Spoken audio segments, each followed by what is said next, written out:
नमस्कार विद्यार्थी मित्रांनो, टिपिकल इंडियन मास्टर या यूट्यूब चॅनलमध्ये आपल्या सर्वांचे स्वागत आहे. विद्यार्थी मित्रांनो, इयत्ता 11वीच्या ऑनलाईन प्रवेशाबद्दल आतापर्यंत या चॅनलवर 3 व्हिडिओ टाकण्यात आलेले आहेत.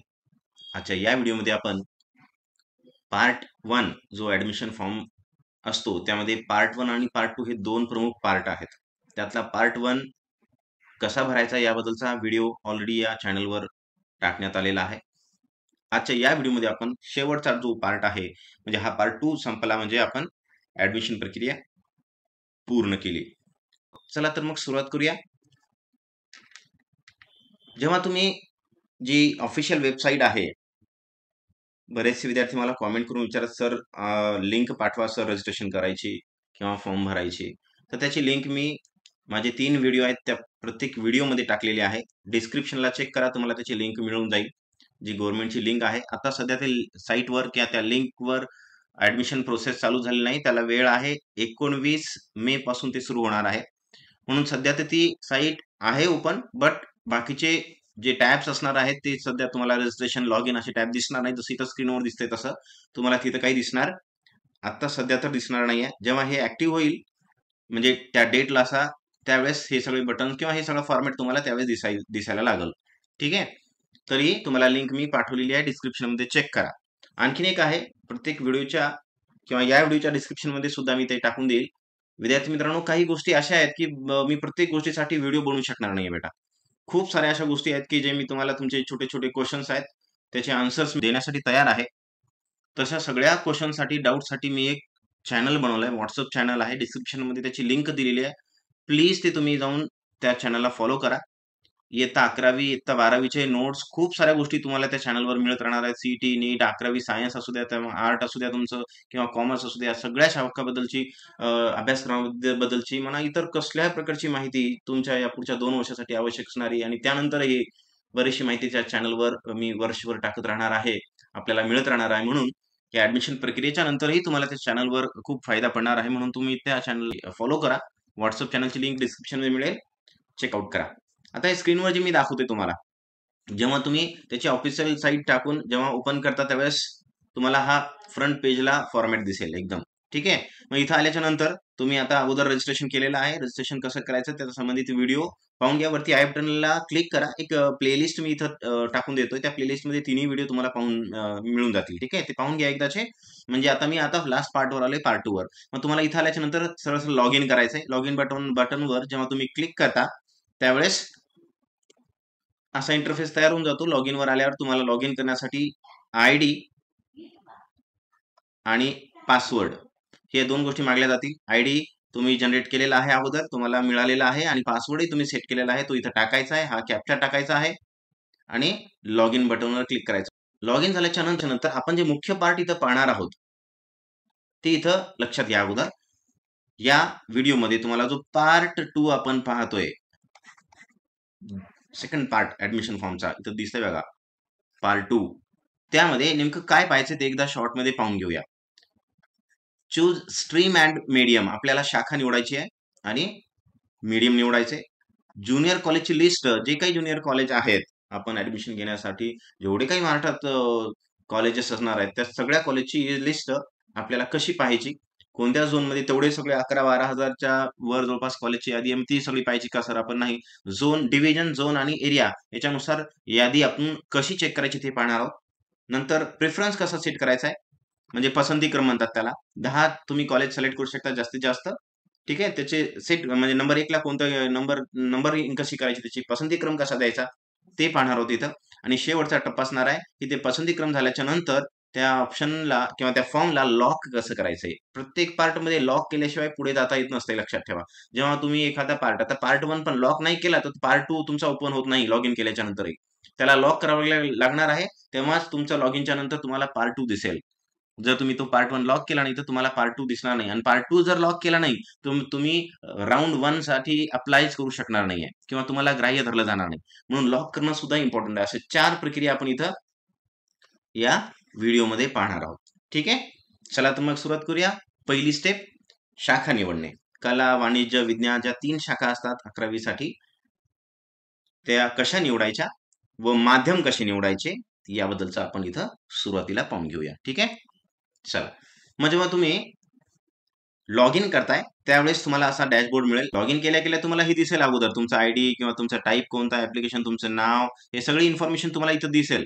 आणि खाली काय बघा, ऑटो व्हेरीफाईड इथं लिहिलंय बघा, पार्ट 1 तुमचा व्हेरीफाईड झालेला असला पाहिजे. इथं आणखीन एक गोष्ट लक्षात घ्या, पार्ट 2 ओपन होण्यासाठी लॉक करणं आवश्यक आहे आणि व्हेरीफाय करणं आवश्यक आहे. डॉक्युमेंट व्हेरीफाय झाले पाहिजे. तुम्ही जे पार्ट 1 मध्ये गायडन्स सेंटर निवडलं होतं तिथं जाऊन तुमचे ओरिजिनल डॉक्युमेंट्स चेक करून घ्यावे, व्हेरीफाय करून घ्यावे लागतील. ते तिथून व्हेरीफाय झालं असं मेन्शन करतात त्यांच्या साईटवर, मग तुमच्या इथं साईटवर ऑटो व्हेरीफाईड येईल. ठीक आहे. बऱ्याच वेळेस ते ऑटो व्हेरीफाईड होऊन जाते किंवा काही वेळेस तुम्हाला प्रत्यक्षात गायडन्स सेंटरवर जाऊन करावं लागतं. बट इथं ऑटो व्हेरीफाईड आलेलं पाहिजे. ठीक आहे. ऑटो व्हेरीफाईड जर आलं तर पार्ट 2 तुमचा ऍक्टिव्ह होऊन जातो किंवा दिसायला लागतो तुम्हाला. मग आता पार्ट 2 मध्ये पण 3 टप्पे आहेत बघा, 1, 2 आणि 3. मी हा टप्पा इथं चर्चा करणार आहे. हे 2 आहे इनहाऊस कोटा आणि मायनॉरिटी चॉईस जे आहे ना, ते तुम्हाला पार्ट 1च्या वेळेसही मी तुम्हाला सांगितलं होतं डिटेलमध्ये.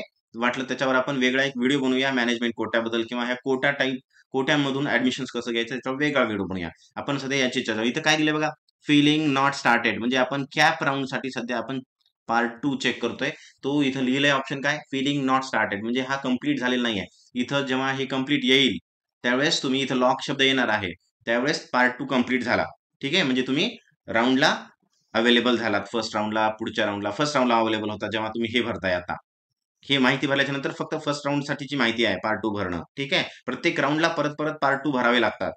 परत कॉलेजची यादी द्यावी लागते, म्हणजे पार्ट 2 आपल्याला परत परत भरावे लागतात. एकदा भरलं, आता एकदा पार्ट 2 भरला म्हणजे संपलं नाहीये.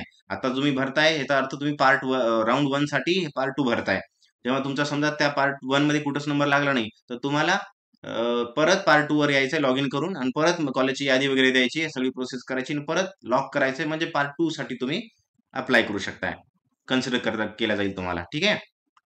हे या प्रकारे. मग आता इथं लक्षात आलं का, हा इंटरफेस दिसेल तुम्हाला आणि मग आपण इथं क्लिक करायचंय या ठिकाणी. हा, आपण या ठिकाणी येणार सुरुवातीला. हा, इथं आपण क्लिक करायचं. इंटरफेस दिसल्याच्या नंतर तुम्हाला इथं चूज स्ट्रीम अँड मीडियम. ठीक आहे. इथं क्लिक केल्याच्या नंतर तुम्हाला असा एक इंटरफेस ओपन होईल तुमच्यासाठी. दिसतंय बघा इथं, चूज स्ट्रीम अँड मीडियम, या ठिकाणी दिसतंय. हा इंटरफेस दिसेल तुम्हाला आणि त्यानुसार आपण जी खालची माहिती आपल्याला आता आहे ती इथं फिल करायची आहे. ठीक आहे. ओके. हा, इथं दिलंय बघा 10 स्टँडर्ड एक्झामिनेशन डिटेल. तुम्हाला डिटेल लिहायची 10 स्टँडर्डला जी तुम्ही एक्झाम दिली ना ती त्या एक्झामची डिटेल्स इथं लिहायचे. पासिंग स्टेटस इथं पास लिहायचंय. तुम्ही हे ऑलरेडी येणारच आहे कारण की तुम्ही पार्ट 1 मध्ये पास नापास वगैरे सगळं भरलं होतं. मार्किंग नुसार पास येऊन जाते. You have pass in English subject, pass म्हणल्यावर यस लिहिणारच आहे तुम्ही इथं. काही वेळेस असं होतंय की तुम्ही जे स्टेट बोर्ड मधून 10वी केली असेल ना, एसएससी बोर्ड, महाराष्ट्र बोर्ड मधून, तर तुमचा डाटा ऑलरेडी इथं येतो जेव्हा तुम्ही सीट नंबर एंटर करताय. पार्ट 1 मध्ये आपण सीट नंबर दिला होता, एक्झाम सीट नंबर, तर त्याची संबंधित माहिती जी आहे ना ती वेबसाईटवरून, त्या संबंधित एसएससी बोर्डच्या वेबसाईटवरून इथं डायरेक्ट घेतली जाते. म्हणून बऱ्याच वेळेस इथं येते पासिंग स्टेटस तुमचं वगैरे किंवा इंग्लिशमध्ये पास झालात का, ते सगळं ऑलरेडी सेट होऊन येते. जर का नाही असेल तर आपण सेट करून घ्यायचं. इथं ऑप्शनला टिक केलं तर इथं पास, फेल असं येईल ऑप्शन, त्याला सिलेक्ट करून घ्यायचंय. इंग्लिशमध्ये पास झाला का, यस केलंय. पुढे have you pass in science subject, तर त्याला यस करा. हे सायन्स सब्जेक्टमध्ये पास होणं आवश्यक आहे. जर विद्यार्थी सायन्स शाखा घेण्याची आवश्यकता असेल त्याला किंवा सायन्स शाखा घेण्याची इच्छा ठेवत असेल तर त्याला सायन्स हा विषय पास होणं आवश्यक आहे. तशी इथं नोट सुद्धा आहे. पहा इथं, student should have passed in science subject in a standard 10 examination for admission to the science stream. Science स्ट्रीमला ऍडमिशन घ्यायचं तर सायन्स विषय हा तुमचा पास असलेला आवश्यक आहे, पास असणं आवश्यक आहे. ठीक आहे. हे टिक झाल्याच्या नंतर 10 स्टँडर्ड मार्क डिटेल लिहायचे तिथं. इंग्लिश मार्क्स, इंग्लिशमध्ये जेवढे मार्क्स मिळाले ते इथं लिहायचे. त्यानंतर इंग्लिश मार्क्स आउट ऑफ किती, 100 पैकी मिळाले ते इथं लिहायचं, 100 आउट ऑफ. आणि नंतर त्याचं पर्सेंटेज, 100 पैकी जेवढे मार्क मिळाले तेवढं त्याचं पर्सेंटेज येते. इंग्लिशचं पर्सेंटेज लिहायचंय. पुन्हा टोटल मार्क्स तुम्हाला किती मिळालेत, एकूण मार्क किती मिळालेत, आणि तुमच्या मार्कवर असतात ते. आणि 500 का पकडला गेलाय, बेस्ट ऑफ 5 नुसार असते. बेस्ट ऑफ 5 नुसार ह्या मार्क गृहीत धरले जातात, म्हणून ते इथं लिहिलंय. आणि त्याचा पर्सेंटेज तुम्हाला जेवढी टक्केवारी पडली 10वीला ते पण इथं लिहायची. मेन्शन करायची गरज असेल तर मेन्शन करा किंवा स्क्रीनवर येते ऑटोमॅटिक. बऱ्याच वेळेस जर तुम्ही एसएससी बोर्ड मधून असाल तर, जर अदर बोर्ड मधून असाल, सीबीएसई बोर्ड किंवा दुसऱ्या कोणत्या बोर्ड मधून असाल तर तुम्हाला तिथं मॅन्युअली सगळ्या गोष्टी एंटर कराव्या लागतील तुमच्या मार्क मेमोनुसार. करेक्ट मेन्शन करा. पॉईंट मधला पण फरक ठेवू नका. तुम्ही एक माहिती दाखवली आणि नंतर व्हेरीफाय करताना वेगळी दिसली तर तुम्ही त्या राऊंड मधून बाद होता. म्हणून व्हेरिफाय करताना गडबड करायची नाही, सगळी माहिती चेक करून घ्यायची. जरी तिथे आली तरी चेक करून घ्यायची. जर नसेल तर आपण मॅन्युअली करेक्ट एंटर करायची. ठीक आहे. इथं मेरिट मार्क्स तुमचे तयार होऊन जातात आउट ऑफ 500 पेक्षा. ठीक आहे.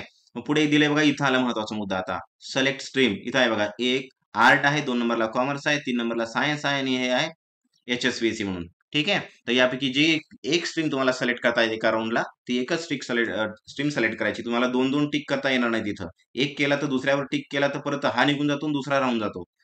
2 टिक मार्क एकदाच ऍक्टिव्ह दिसणार नाहीत तुम्हाला. ठीक आहे. एकच टिक करायचंय. समजा मी इथं सायन्सला टिक केलंय, तर इथं दिसेल बघा, सायन्सला टिक केल्याच्या नंतर आपल्याला मग खाली मीडियम विचारतंय.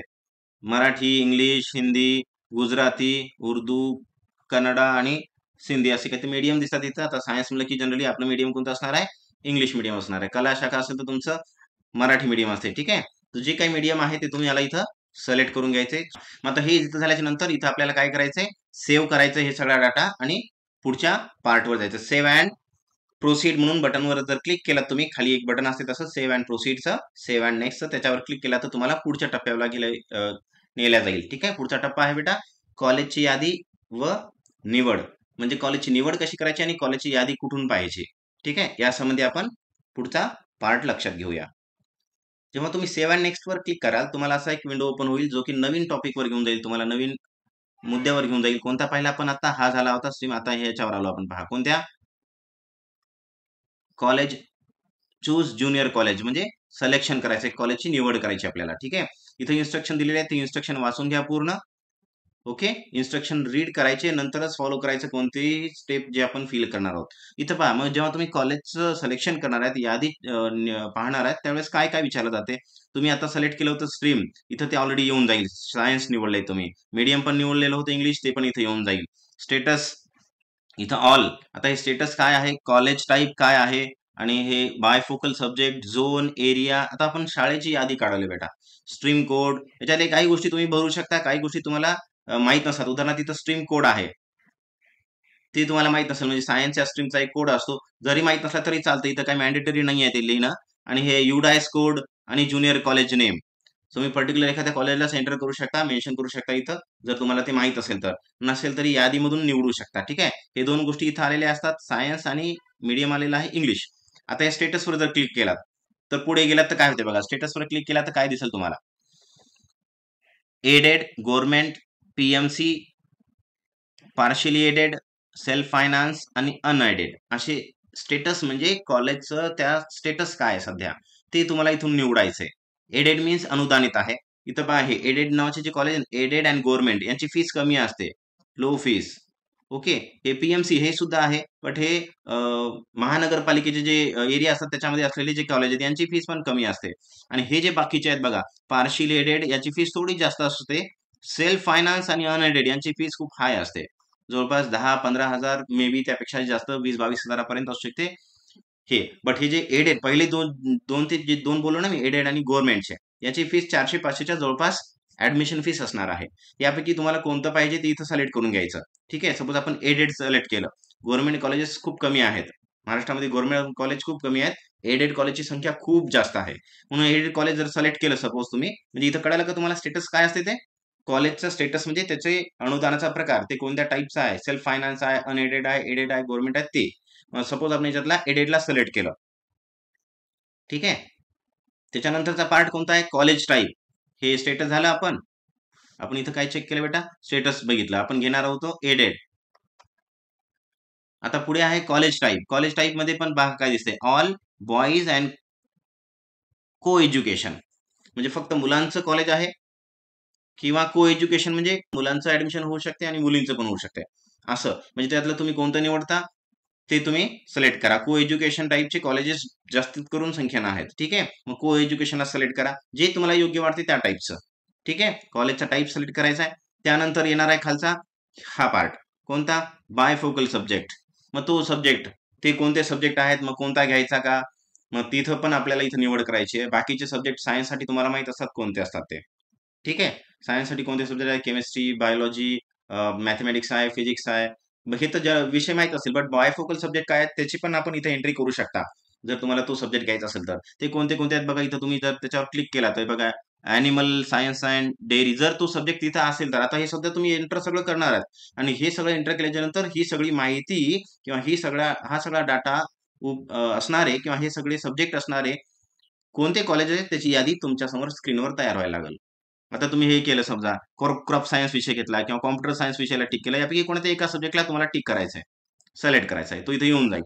हा जो आहे ना बायफोकल सब्जेक्ट जनरली नीटला प्रिफर करणारी मुलं जे असतात ते मॅथमॅटिक्स सब्जेक्ट सोडून हा क्रॉप सायन्स किंवा फिशरी वगैरे इथं असेल पहा फिशरी पण शब्द किंवा तो सब्जेक्ट असेल पहा फिश प्रोसेसिंग अँड टेक्नॉलॉजी असं नाव आहे त्याला बघा. ते असू शकतो किंवा काही जण जेईची तयारी करणारी मुलं असतात तर ते काय घेतात बघा कॉम्प्युटर सायन्स घेतात किंवा इलेक्ट्रॉनिक्स घेतात पहा. हे असे काही सब्जेक्ट असतात जे की मॅथ ग्रुप किंवा बायो ग्रुप किंवा नीट आणि जेई ग्रुप असं म्हणतो आपण त्याला त्याच्यानुसार ते विषय सिलेक्ट करतात मुलं अगोदर डिसाईड करतात. तर त्यापैकी एक सब्जेक्ट तुम्ही इथं घेऊ शकता. ठीक आहे. बट जर का हा सब्जेक्ट घेतला तर मे बी त्याची एक फीस असू शकते असं मला वाटतंय. त्या लेवलला तुम्हाला ती गोष्ट विचारात घ्यावी लागणार आहे. संबंधित कॉलेजला तुम्ही त्याची चर्चा करा. ठीक आहे. पुढे आहे झोन. हे झालं काय बायफोकल सब्जेक्ट जर तुम्हाला घ्यायचा असेल तर इथं सिलेक्ट करा अन्यथा सिलेक्ट करायची गरज नाही. ठीक आहे. मग पुढे आलो. पुढचं असणार आहे बघा झोन. आता हे झोन सांगावं लागणार आहे. आपण कोणत्या झोन मध्ये आहात ते झोन निवडायचा. अगोदर तुम्ही एक निवडलेली गोष्ट आहे बघा. लॉग इन रजिस्ट्रेशन करताना एक गोष्ट निवडली होती. जर तुम्ही रजिस्ट्रेशनचा व्हिडिओ पाहिला नसेल तो पाहून घ्या. रजिस्ट्रेशन करताना आपण डिव्हिजन निवडलं होतं की मी या डिव्हिजन मध्ये ज्युनियर कॉलेजला ऍडमिशन घेणार आहे. डिव्हिजनच्या नंतर येतात झोन. झोनच्या नंतर येतात एरिया. ठीक आहे. आता इथं आपल्याला डिव्हिजन तर ऑलरेडी आपण निवडलेलंच असतंय. त्या डिव्हिजनचं नाव इथं येत असते बघा स्क्रीनवर. इथं दिलंय बघा. समजा मी हा जो फॉर्म भरला गेलाय ना याची जे इथं मी माहिती सांगतो हे पुणे पिंपरी चिंचवड या डिव्हिजन मधलं एंट्री हे जे मी फॉर्म भरतो या डिव्हिजन साठी भरतोय. हे डिव्हिजनचं नाव इथं ऑलरेडी येत असतंय. ठीक आहे. ते डिव्हिजन मध्ये परत दोन गोष्टी आपल्याला सिलेक्ट करावं लागतात झोन आणि एरिया. आता इथं झोनवर टिक केला तर तुम्ही त्या डिव्हिजन मध्ये जेवढे झोन बनवले गेलेत ऍडमिशनचे ते झोनची यादी येईल. ठीक आहे. मग झोनवर क्लिक केला तुम्हाला असे त्या झोनचे नाव येतात बघा. त्याच पुणे एरिया मधला इथं मी जसं ट्रायल मध्ये दाखवतोय डेमो मध्ये तसं तुमच्या त्या डिव्हिजन नुसार जेवढे काही झोन असतील ते तुम्हाला लक्षात येतील. समजा आपण एखाद्या जिल्ह्याला आपण झोन डिव्हिजन मानलंय तर मग त्याच्यामध्ये सपोज आता मी नांदेड जिल्हा घेतलाय तर मग त्याच्यामध्ये झोन बनवले जातील दक्षिण नांदेड उत्तर नांदेड असे काही झोन बनवले असतील मे बी. तर तशा प्रकारचं इथं तुम्हाला इथं नावं दिसायला लागतील त्याचे झोनचे. ठीक आहे. त्यापैकी ज्या झोन मध्ये तुम्ही राहताय त्या झोनला इथं सिलेक्ट करायचंय. कदाचित एखाद्या वेळेस एखाद्या तालुक्याला पण झोन म्हणून मेन्शन केलं जाऊ शकते. ठीक आहे. ते इथं मेन्शन करायचं. झोन मेन्शन केल्याच्या नंतर पुढे आहे एरिया. ठीक आहे. मग त्या झोन मध्ये कोणत्या एरियामध्ये किती कॉलेजेस आहेत मग ते एरिया सिलेक्ट करायचा. मग ते सपोज झोन मोठे असू शकतो एखादा तर त्या झोन मध्ये किती एरिया आहेत असे एरिया असतात बघा. एखाद्या टाउनचं नाव असू शकते छोट्याशा किंवा स्पेसिफिक एरिया असू शकतो किंवा एखादं नगर असू शकते. उदाहरणार्थ तिथं बालाजीनगर नाव दिसतं. या एरियामध्ये किती कॉलेजेस आहेत बालाजीनगर एरियामध्ये. ठीक आहे. ते एरिया तुम्ही सिलेक्ट करायचा इथं आणि हे सगळं सिलेक्ट झाल्याच्या नंतर इथं क्लिक करायचंय सर्च ज्युनियर कॉलेजवर. तर तुम्हाला तुमच्या ह्याच्यानुसार यादी दिसायला लागल. ही अशी यादी दिसायला लागेल तुम्हाला इथं सिलेक्ट ज्युनियर कॉलेज म्हणजे सगळी यादी तुम्हाला इथं तुम्ही सिलेक्ट केलेले जे काही एरिया झोन होते त्यानुसार तिथं अवेलेबल असलेल्या कॉलेजचे नावं इथं तुम्हाला ठीक आहे नेम अँड ऍड्रेस त्या कॉलेजचं नाव आणि त्या कॉलेजचा ऍड्रेस हे तुम्हाला इथं दिसायला लागेल. कुठं आहे कोण्या एरियामध्ये आहे स्ट्रीम कोणती आहे तिथं अवेलेबल स्टेटस काय त्या कॉलेजचं अनएडेड आहे पहा. अनएडेड आहे मीडियम कोणता आहे अनएडेडची फीस ते सगळं तुम्हाला लिहून मिळते इथं. फीसही पाहायला मिळते तुम्हाला इथं पहा. हे जवळपास भरपूर फीस असते. अनएडेड कॉलेजला फीस खूप जास्त असते. जवळपास 29,000 काहीतरी फीस दिसते हे मला. थोडंसं कॉर्नरला दिसत नाहीये ते. 30,000 29,000 डिपेंड आहे कॉलेज आणि तिथल्या एरियानुसार सुद्धा. बट यांची फीस जास्त असते लक्षात घ्या. 10, 15, 20, 30,000 पर्यंत त्यांची फीस असू शकते अनएडेडची. सेल्फ फायनान्सची तर त्यापेक्षाही जास्त असू शकते. ठीक आहे. मग पुढे हे सगळं असं कॉलेजची यादी तुम्हाला मिळायला लागेल. तुम्ही इथं पाहायचं नाव तुझं स्टेटस काय एडेड आहे अनएडेड आहे काय नाही सगळं इथं तुम्हाला पाहायला मिळेल. तुम्ही भरपूर चेकआउट करू शकता. झोन बदलून पुन्हा पुन्हा पाहू शकता. सपोज तुम्ही या झोन मध्ये आता जो झोन तुम्ही इथं निवडलाय झोन नाही एरिया निवडला या एरियामध्ये तुम्ही ह्या एरियामध्ये तुम्ही काही कॉलेज पाहिले की चला हडपसर या एरिया जे इथं एरिया दिसतो याच्यामध्ये तुम्हाला असं वाटलं की याच्यातले 2 कॉलेज आपण 10 पैकी 2 कॉलेज या एरियामध्ये ठेवावेत. मग तुम्ही इथले 2 कॉलेज ठेवले सपोज करा. ठेवले तर परत तुम्ही काय करू शकता दुसरा एक झोन घेऊ शकता सॉरी एरिया घेऊ शकता. ते एरिया परत चेंज करू शकता आणि त्या एरियातले दुसरे 2 घेऊ शकता. असं नाही झोन एकदा मेन्शन करायचा एरिया बदलत बदलत तुम्ही कॉलेजचे नाव सर्च करू शकता. त्या झोन मधले किती एरिया आहेत त्या एरियानुसार आपण कॉलेजची यादी खाली मिळत राहते आपल्याला. त्या यादीतून आपण कॉलेजला सिलेक्ट करायचं. हे असं इथं बॉक्स दिसतात ना बेटा, या बॉक्सला टिक करायचं आहे. तुम्ही प्रत्येक एरियामध्ये कितीही कॉलेज घेऊ शकता. तुम्हाला 10 घेता येतात. बट एकाच एरियामधले घ्यावे असं नाही. तुम्ही त्या झोनमधले 4-5 एरिया आहेत, तर प्रत्येक एरियानुसार आपल्याला चेक करायचं आहे आणि मग कॉलेजची यादी सिलेक्ट करायची आहे. ठीक आहे. इथं असं दिसत राहील बघा, प्रत्येक वेळेस एरिया चेंज केल्यावर तुम्हाला इथं ऍड ज्युनियर कॉलेज असं दिसेल बघा तुम्हाला. इथं टिक केल्याच्या नंतर इथे ऍड ज्युनियर कॉलेजवर टिक करायचं. म्हणजे याला टिक मार्क येईल असा. तुम्ही याला क्लिक केल्यास या बॉक्सला आणि खाली ऍड ज्युनियर कॉलेजवर क्लिक केल्यावर ते कॉलेज तुमच्या त्या 10 जे यादी बनायची असते ना आपल्याला, 10 कॉलेजची पसंती क्रम द्यायची, त्याच्यामध्ये ते एक एक एक एक कॉलेज ऍड होत चाललंय. पण तुम्ही ते एरियानुसार चेंज करू शकता. हे असं select junior college added successfully. जर तुम्ही याच्यावर क्लिक केलं तर तुम्हाला असा मेसेज येते, जे सिलेक्टेड ज्युनियर कॉलेज आहे ते ऍड झाले तुमच्या लिस्टमध्ये, पसंती क्रम मध्ये ऍड झाले. ठीक आहे. असं तुम्ही प्रत्येक झोन वाईज झोनही बदलू शकता आणि बेटा एरियाही बदलू शकता. बदलत बदलत तुम्ही आवश्यक त्या झोननुसार किंवा आवश्यक त्या एरियानुसार कॉलेजची यादी बनवा आणि ती ऍड करत राहा प्रत्येक वेळेस. जास्तीत जास्त किती करता येतात बेटा आपल्याला? 10. ठीक आहे. आता हे सगळं झाल्याच्या नंतर मग शेवटला तुमची यादी तयार व्हायला लागल अशी. सगळे जून जसं तुम्ही ऍड करताना खाली तुम्हाला दिसायला लागले बा ही यादी, selected junior college by you म्हणून. जे तुम्ही सिलेक्ट केले ते सगळ्याची यादी जसं ऍड केलं तुम्हाला खाली इथं तयार व्हायला लागते ती यादी एक एक करून. ते ऍड होत राहतात खालच्या स्टेपला. ओके. अशी इथं किती ऍड करू शकता आपण? 10 कॉलेज. समजा तुम्हाला एखादं झालंय चुकून ऍड, तर इथं डिलीट सिलेक्टेड ऑप्शन इथं सिलेक्ट करा आणि त्याला डिलीट करा. हे कॉलेज यादीमधून निघून जाईल. म्हणजे असं नाही बेटा की तुम्ही एकदा सिलेक्ट केलं तर त्याला काढता येत नाही. त्याला डिलीट करायचा ऑप्शन सुद्धा अवेलेबल आहे. समजा 10 कॉलेजमध्ये तुम्ही निवडले, त्यातलं एखादं कॉलेज असं वाटलं की हे नाही यार, हे नको आपल्याला, तर तुम्ही ते इथं सिलेक्ट करून त्याला डिलीट करू शकता. त्या यादीतून त्याला बाहेर काढू शकता. ठीक आहे. अशा प्रकारे तुम्ही 10 कॉलेजची यादी किंवा जेवढी तुम्हाला आवश्यक वाटतं तुमच्या झोन एरियानुसार तेवढी इथं कॉलेजची यादी सिलेक्ट करायची. ओके. आणि सिलेक्ट केल्याच्या नंतर सेव्ह अँड नेक्स्ट वर क्लिक करायचं. पूर्ण कॉलेज सिलेक्ट झाले. मी ऑलरेडी सूचना माझ्या ग्रुपवर, व्हॉट्सअप चॅनलवर तुम्हाला पाठवलेले छोट्या मोठ्या खूप गोष्टी मी दररोज सूचना विद्यार्थ्यांना पाठवत आहे.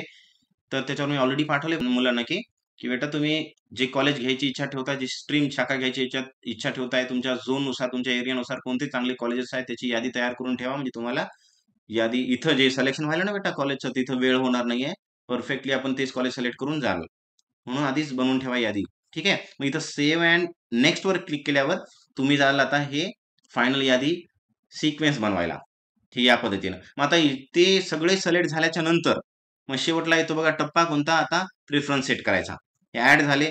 इथं सेव्ह अँड नेक्स्ट वर क्लिक केले बघा, टिक मार्क केले तुम्ही. इथं हे एखाद्याला डिलीट करायचं समजा, त्याला टिक केलं आणि या बटनावर जर तुम्ही प्रेस केलं तर ते हे पर्टिक्युलर कॉलेज त्या यादीतून तुम्ही जरी सिलेक्ट केलं होतं त्याच्यातून निघून जाईल. आता हे सेव्ह अँड नेक्स्ट वर क्लिक केल्याच्या नंतर आपण ते सगळे 10 कॉलेज किंवा जे काही तुम्ही कॉलेज निवडले त्याची यादी सेव्ह होऊन जाते. आता शेवटचा टप्पा राहिलाय कॉलेजची पसंती क्रम कसा द्यायचा. आता आपण त्या कॉलेजची यादी बनवली सध्या बेटा. आता त्याचा प्रेफरन्स सेट करायचा आहे. म्हणजे पहिलं कोणतं कॉलेज, पहिल्या पसंतीला मला हे कॉलेज ठेवायचं, दुसऱ्या पसंतीला हे कॉलेज ठेवायचं.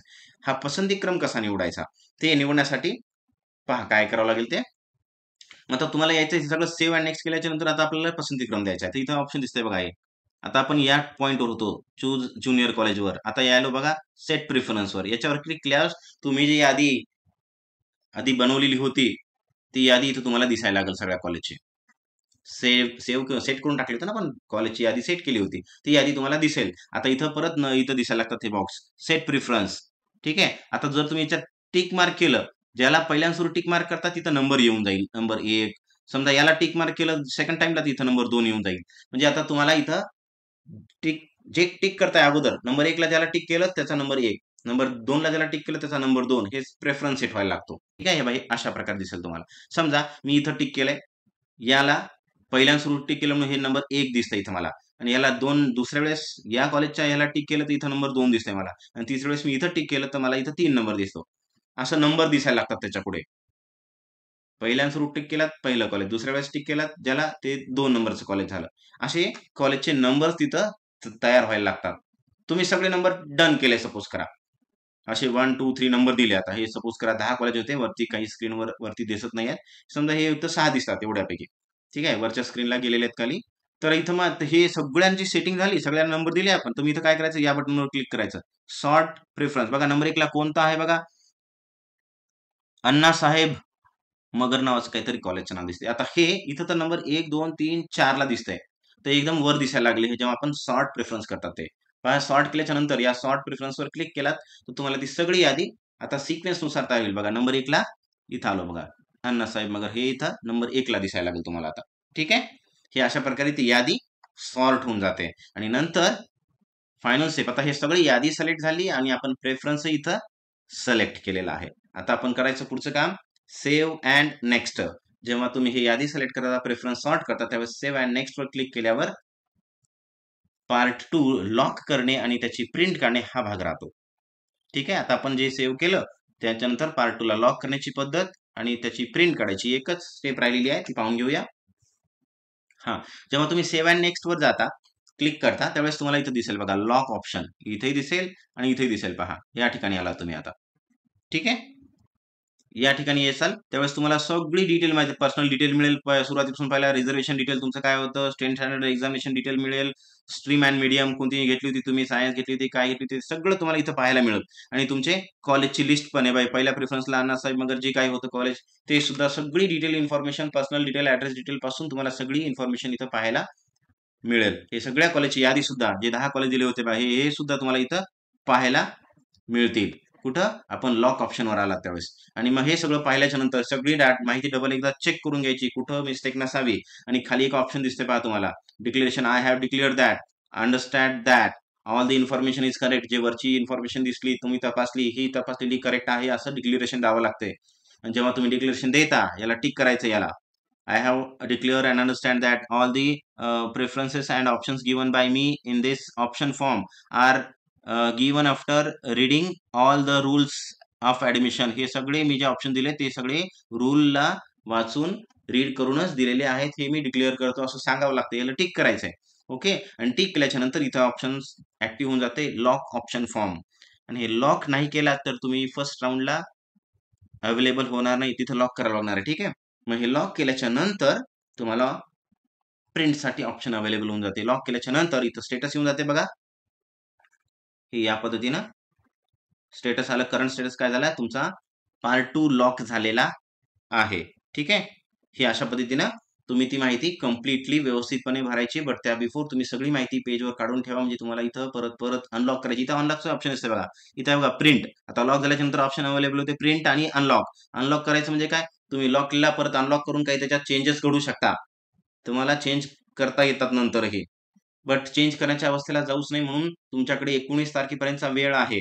तेवढ्या वेळामध्ये तुम्ही सगळी माहिती व्यवस्थितपणे, त्यासाठीच हे व्हिडिओ मी डेमोच्या स्वरूपात तुमच्या समोर दाखवत आहे. याच्या माध्यमातून जेवढी माहिती तुम्हाला लक्षात येते ते एका पेजवर लिहून ठेवा व्यवस्थितपणे, म्हणजे तुम्हाला लॉक केल्याच्या नंतर परत अनलॉक करायची आवश्यकता पडणार नाही. आणि आता हे लॉक केल्याच्या नंतर इथं ऑप्शन मिळते बघा, प्रिंट ऑप्शन फॉर्म. इथं जर टिक केला तर तुम्हाला पूर्ण ऑप्शन फॉर्म परत पाहायला मिळेल आणि तुम्ही तो प्रिंट करून घेऊ शकता किंवा PDF स्वरूपात सेव्ह करून घेऊ शकता मोबाईलमध्ये, लॅपटॉपमध्ये. ठीक आहे. आणि जेव्हा तिथून म्हणजे ते प्रिंट झाल्याच्या नंतर शेवटचा टप्पा आहे तो काहीच नाही, आता संपला. प्रिंट झाला म्हणजे तुमचा फॉर्म पूर्णपणे भरला गेलेला आहे. ठीक आहे. आणि जेव्हा तुम्ही पूर्णपणे ते लॉक करून घेता ना, त्यावेळेस वापस डॅशबोर्डवर जर आलात, या डॅशबोर्डवर इथं जर क्लिक केला तर तुम्हाला तुमचं स्टेटस आता बघा, हे पार्ट 1चं स्टेटस सुरुवातीला पाहिलं होतं, हे तर ऑटो व्हेरीफाईड होतं. पार्ट 2चं स्टेटस इथं काय होतं बघा, स्टील नॉट फिल्ड असं काहीतरी शब्द होता बघा, म्हणजे आणखीन भरल्या गेलेला नाहीये. आता इथं ऑप्शन काय दिसेल तुम्हाला, पार्ट 2. हे भाई पार्ट 2चं कॅप राऊंड इथं तुम्ही काय केलंय, लॉक करून टाकलंय. ठीक आहे. इन हाऊस कोटा आणि हे मायनॉरिटी कोटा, तुमची जर कास्ट त्या मायनॉरिटी कोट्याची असेल तर तुम्ही त्यावेळेस भरला असेल. कशामध्ये, पार्ट 1 मध्ये. त्याच्यानुसार तिथल्या माहितीनुसार इथं एलिजिबल आहे किंवा नॉट एलिजिबल आहे असं दिसायला लागेल. इन हाऊस कोट्यामध्ये जर तुम्ही असेल त्यावेळेस तसं मेन्शन केलं असेल पार्ट 1 मध्ये, तर तिथं एलिजिबल येईल, नाही तर इथं नॉट एलिजिबल येईल. ठीक आहे. बट हा मुद्दा महत्वाचा होता, तुम्ही ऑप्शन फॉर्म भरणं, ऑप्शन फॉर्म भरणं म्हणतात त्याला, कॅप ऑप्शन फॉर्म भरणं, हे सगळं इम्पॉर्टंट होतं. या व्हिडिओच्या माध्यमातून ती इथं मी आपल्यापर्यंत चांगल्या प्रकारे समजून सांगितलंय की नेमकं काय प्रोसेस असणार आहे पार्ट 2 मध्ये. ठीक आहे. तर विद्यार्थी मित्रांनो, डिस्क्रिप्शन चेक करा व्हिडिओचं आणि त्यामध्ये काही सूचना आहेत, त्या सूचनांनुसार फॉलो करा. माझ्या व्हॉट्सअप चॅनलला जॉईन करायला विसरू नका, भरपूर माहिती मिळणार आहे. या व्हिडिओमध्ये थांबूया. या व्यतिरिक्त काही दुसरी माहिती मिळत राहील तुम्हाला, तर मी त्याच्या संबंधी व्हिडिओ किंवा आपल्या व्हॉट्सअप चॅनलवर तुम्हाला संबंधित माहिती देत राहील. तर तुम्ही चॅनलवर नवीन असाल तर चॅनलला सबस्क्राईब करा. राऊंड 4 होणार आहेत बेटा, आणि शेवटचा आणखीन एक विशेष फेरी 5व्या राऊंड पर्यंत तुम्हाला कदाचित मदत पडणार आहे योग्य मार्गदर्शनाची. म्हणून चॅनलला सबस्क्राईब करा. या चॅनलवर तुम्हाला सगळी अद्ययावत माहिती मिळत राहणार आहे. आणि दुसरी महत्वाची गोष्ट, आपल्या मित्रांमध्ये हा व्हिडिओ शेअर करा, जेणेकरून त्यांनाही ही माहिती मिळत राहील. ओके. Thanks for watching. काही अडचण असेल कॉमेंट बॉक्समध्ये मला कॉमेंट करा. मी त्याचा आन्सर करायचा प्रयत्न करेल. तुमची अडचण सॉल्व्ह करायचा प्रयत्न करेल. Thanks for watching.